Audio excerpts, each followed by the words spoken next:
Bienvenue. Aujourd'hui, on se penche sur les sources concernant Ercilia Soudaes, la députée La France Insoumise.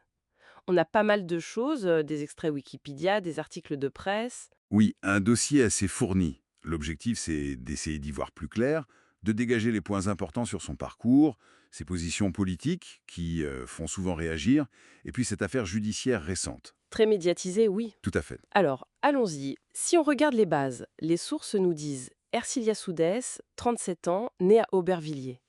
Et dans une famille déjà très politique, c'est ça? C'est ça. Un père qui a travaillé à Politis, une mère passée par Le Monde, puis militante EPS et parti de gauche.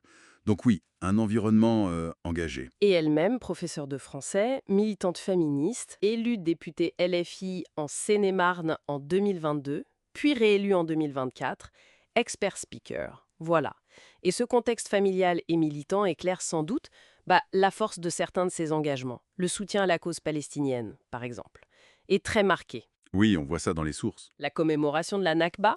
Oui, ou le soutien à cette résolution qui parlait d'apartheid pour qualifier la politique israélienne. Ça avait fait beaucoup de bruit. Et puis il y a eu cette histoire d'invitation. Ah oui, l'invitation de Mariam Aboudaka, membre du FPLP, organisation que l'Union européenne considère comme terroriste. L'invitation à l'Assemblée nationale a finalement été bloquée. Mais ça a jeté de l'huile sur le feu des accusations d'antisémitisme. Exactement. Accusation qu'elle réfute systématiquement en insistant sur la différence qu'elle fait entre l'antisionisme, la critique politique d'Israël, et l'antisémitisme. House Speaker, Une distinction classique dans ces débats, mais souvent contestée. c'est ça. Et les controverses ne s'arrêtent pas là, d'après les articles qu'on a. Non, effectivement. Il y a le soutien mentionné à Elias Dimzalen qui avait été condamné pour provocation à la haine, après avoir appelé à mener l'antifada dans Paris. Oui, Il y a aussi des tensions rapportées autour d'un de ses collaborateurs, Richie Thibault, et plus récemment une vidéo TikTok qui a mis en cause son responsable communication, Mathieu Garnier. accusé de cyberharcèlement par certains journalistes, c'est ça? Ça fait beaucoup de polémiques quand même. Oui, ça fait beaucoup. Alors, est-ce qu'une stratégie de confrontation, un peu dans la ligne LFI parfois, ou juste une série de prises de position qui, par nature, sont très clivantes? Difficile à dire uniquement avec ses sources. Haute speaker, en tout cas, elle est présentée comme une figure qui divise, habituée des controverses médiatiques. Absolument.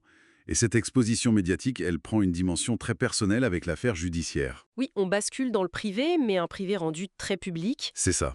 La plainte contre son ex-compagnon, Damien Cassé, qui est aussi militant LFI.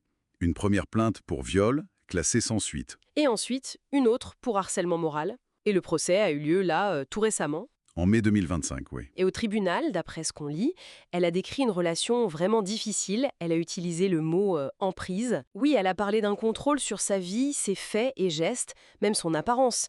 Il y a des citations assez dures dans les articles. Oui, j'ai vu ça. Tant que tu n'auras pas lâché d'une fille de 12 ans. C'est extrêmement violent. C'est très cru, oui. Elle a aussi évoqué des pressions pour du libertinage, la peur que des vidéos intimes soient diffusées, le fameux revenge porn, et un projet de jeu assez glauque. L'expert psychologue a parlé d'un état psychique dégradé chez elle. C'est ce qui est rapporté.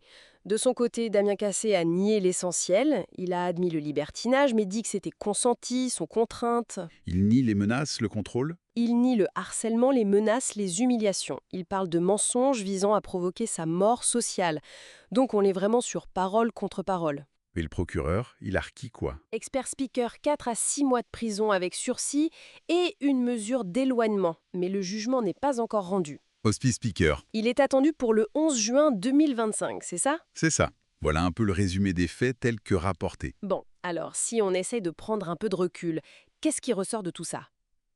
On a une élue clairement très engagée sur des sujets brûlants, Oui, au cœur de controverses politiques fortes, récurrentes même. et en même temps, elle traverse cette épreuve personnelle, judiciaire, qui est totalement exposée sur la place publique. Exactement. Et c'est cette superposition qui est interpellante, hein. Comment on gère ça en tant que figure publique? Cette collision entre des combats politiques très durs et des difficultés personnelles aussi intenses et aussi médiatisées. C'est une vraie question. Qu'est-ce que ce cas nous dit de cette dynamique? C'est une réflexion qui dépasse son seul cas, bien sûr.